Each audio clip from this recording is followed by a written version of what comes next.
So now we're tiny. So back here, I realized that I forgot to go down into the submarine.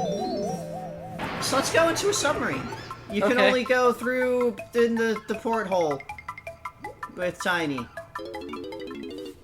Why does a submarine have an open porthole? I don't know, maybe that's why it's sunk. Yeah, I'd explain that.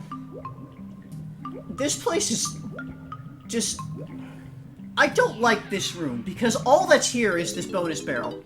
Great. It's the bonus barrel, there's like a couple of oranges and some crystal coconuts. Anyway, here's another big bug bash. You remember this game? This was a great game, wasn't it? Great. Perfect, awesome.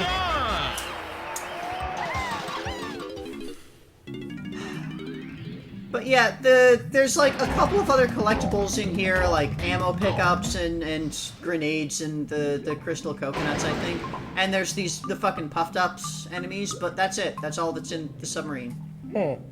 Which you'd think maybe there'd be like at least a banana, a couple of purple bananas or something, but no, there's just that's it.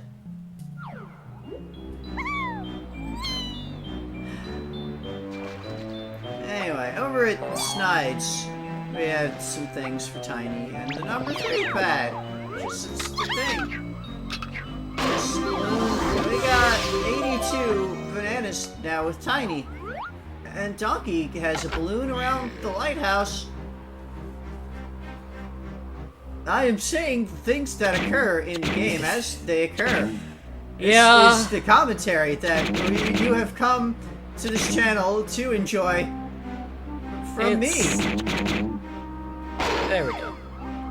Yeah, I definitely gotta cut out some of this stuff. Yeah, well, it's difficult because you can't really tell what is going to be interesting to other people while you're playing this game. Yeah, like, I tried to keep in all of, like, the initial exploration, the first time that I see an area. I keep in all of the spots where I actually collect something, a banana or Been a while since we've a seen coin that. or something. Yeah, those guys, they haven't been around for a bit. Oh, hey, it's a thing. It's one of been a them while things. since we've seen one of those. And it just does a spin and slam the ground. And we get the multi-coin. There's so many coins. So Still many no reason to have superfluous grenades. coins in this game. Everything is going... Yeah. These fucking ladders, all of the like climbable shit in this game really does not work. And hey, look, remember this place? No? This is a place that was in Super Mario 64. It's the tower from the Thwomp level. It is exactly that fucking tower. Oh. Except worse, because it's in this game, with this game's controls. Yeah. Yeah! There's a balloon. It's a good thing that I spotted it from up here. Because if I missed it, then I would have had to go searching all over the level to find a thing. At the end.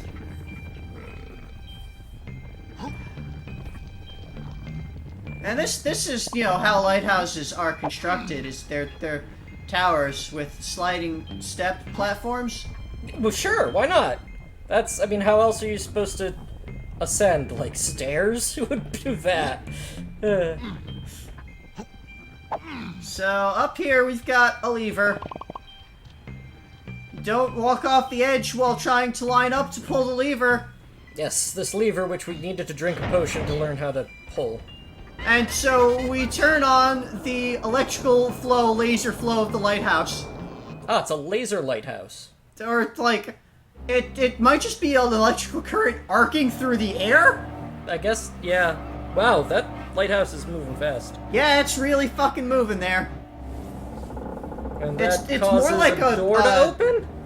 It seems more like a raid warning. Which causes a ship to appear? Yeah, it opens up the door, and I would like to point out that the ship was clearly behind the door already, because you could see it clipping through as the door opened. Yeah. And that causes And then a just banana to appear. Because you got a... Because I turned on a light. And then there's a banana. A light which opened a door which moved a ship which caused a banana. Yes. You know, logic. Well, I don't think the ship caused the banana. It was, you know, parallel causation. Parallel events. Okay. You know, the light made the door open, and also it made a banana exist. And also a banana exists. Like, presumably these are all the bananas stolen from the banana horde. Right. So, like, they're hidden in the area? Behind switches and levers. Anyway, let's go to the sky. Let's get out of here. I don't like this place. The sky is better. Is it? We're above the clouds where there are ship masts. That's not how... No, it isn't. No, it isn't. And this is another blast barrel. Of course, you like the barrels that you blast out of with timing. You do the right timing, and you shoot out of the barrel. And everybody loves blast barrels. Right, you get in the other barrel. That's how they did. It's from the Donkey Kong Country games that everyone loves. Everyone loves blast barrels. Everyone loves blast barrels. Like, actually, like, speaking non-sarcastically, these sections are actually, like, some of the more fun parts of the game because they don't involve controls that I have to care about. It's just one button. Yeah, it's just one button and timing. So, of course, if I miss something like a single coin because I took the wrong path initially, I have to leave and restart it. But, still, it's like, fairly relaxing. Nice seaside like, sounds. They all have these fairly relaxing background sound things. Because we're in the sky. It's quiet and relaxing. Okay, DK. In the sky, where there's just a star. The flashing star, and you go, and it opens up this cage, and hey, we freed the seal! It's like the Wrigley said, the seal, when you free it, it'll be waiting by Candy Shop. So now we have to go back to the other area where Candy Shop is, so we can talk to the seal. Let's all go down to the candy shop. I don't know how the seal actually gets there by swimming down. These areas are not connected like that. But, there we go. And it's a pirate seal, so it speaks pirate language lingo. The good monkey. It's pirate accent. You're not a sea dog. There's the banana. And now we have one of the worst things in this game. Yeah? He just starts talking. You are in control right here. If you start trying to swim with the A button, you miss this text, which tells you how to play the minigame in the door that just opened. Also, this is one of the, like, a race thing where you need to collect coins. You know, you beat him in the 2-lap race and you collect 10 coins. He says collect 10 pieces of 8. I fucking hate that phrasing, because you're putting 2 numbers in there. As a child, I hated this. I did not know what the fuck that meant. I don't know what pieces of 8 mean. You're just throwing another number in there and confusing children. Also, they're not even using the term correctly. Pieces of 8 are not coins, they're parts of coins. Yeah. History lesson for anyone who doesn't understand why I'm angry. Back in the old days, silver dollars were minted such that they had, like, indents so you could break them into 8 pieces, called bits, or pieces of 8. They're not just some, you know, piratey lingo for a coin. So, technically, by the actual words that he said, you only need to collect 1.2 coins.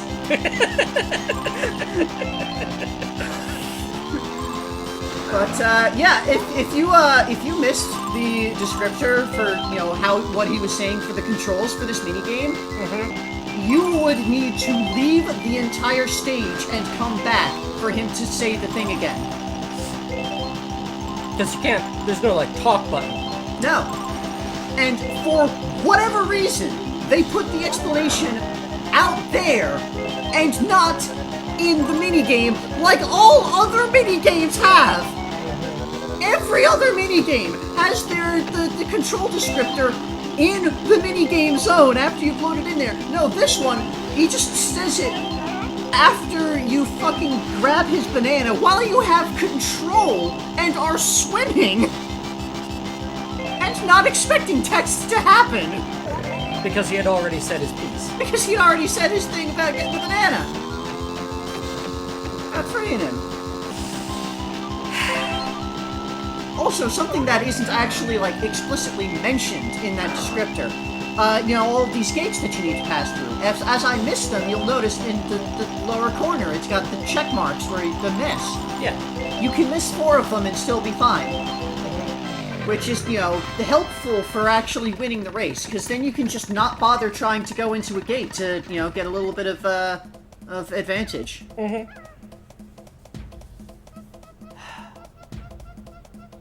I'd be shamed. Arr.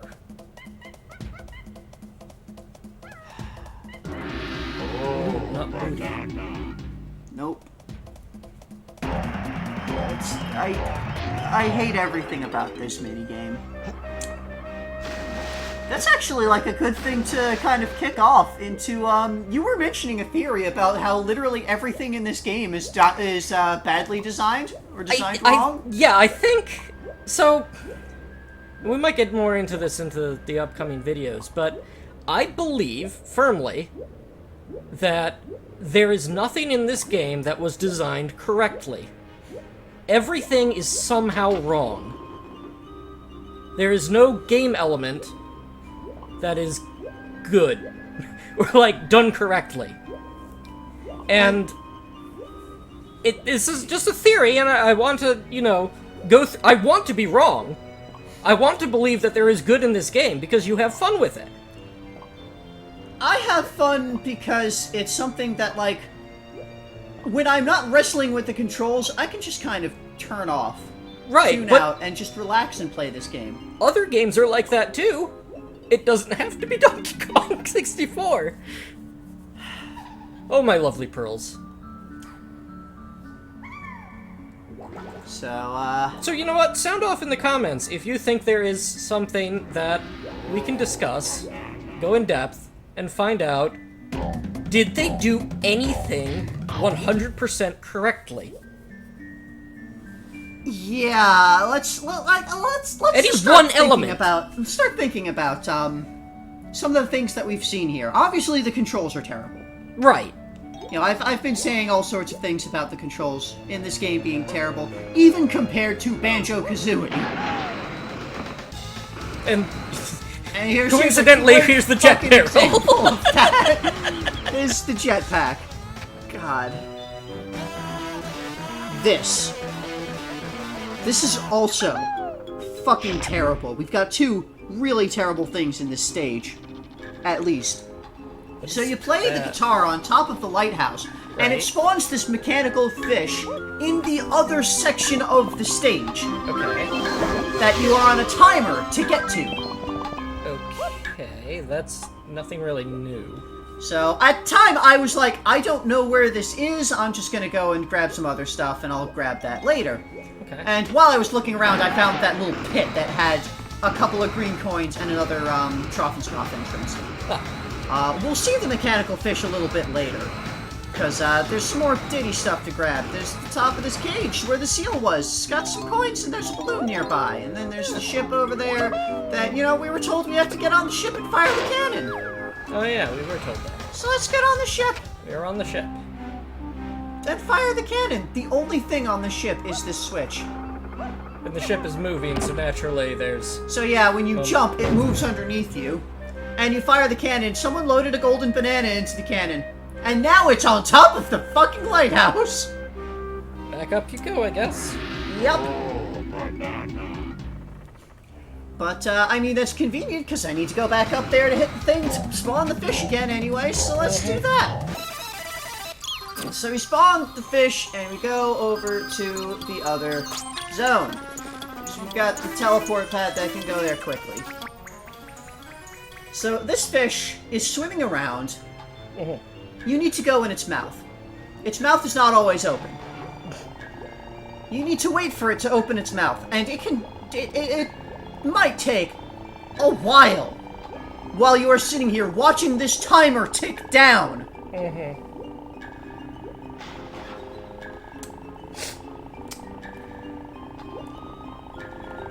And you go in the mouth and you shrink out of existence. That's how that mouths work. And now we've got in here. I remember this. You remember this? Yeah, this is... Because for some reason, this isn't flooded with water.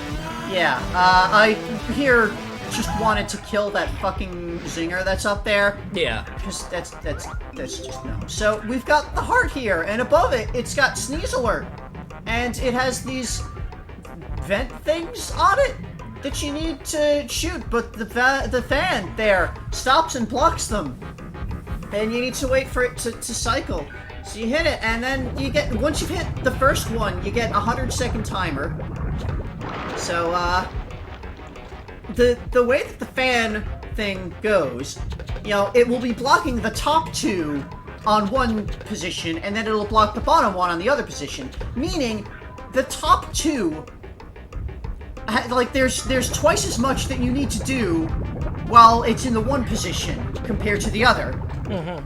So you'll be able to, like, clear out the bottom one pretty quickly, whereas the top ones you'll need to wait a hell of a lot more cycles. If you miss a single cycle for the top ones, you're fucked. Because you just don't have enough time. Because the timer will run out. Like, I just missed the cycle for the top there, so this is not going to work. Because these take how many hits each? 3 hits each.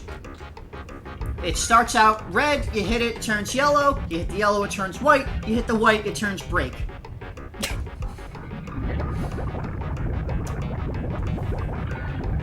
And I'm not seeing it because I'm in first-person view, but while we're here shooting this stuff, water is filling up the area and receding, like on a timer. Yeah. So you have to be standing on one of these wooden platforms, or else the water will come up and now you'll be swimming and you can't fire your gun.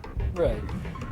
And, you know, as it's rising and lowering, you know, it's all wobbly and everything, and you gotta adjust your aim to get it here, and, you know, you can see here I'm out of time. I could see that I'm out of time.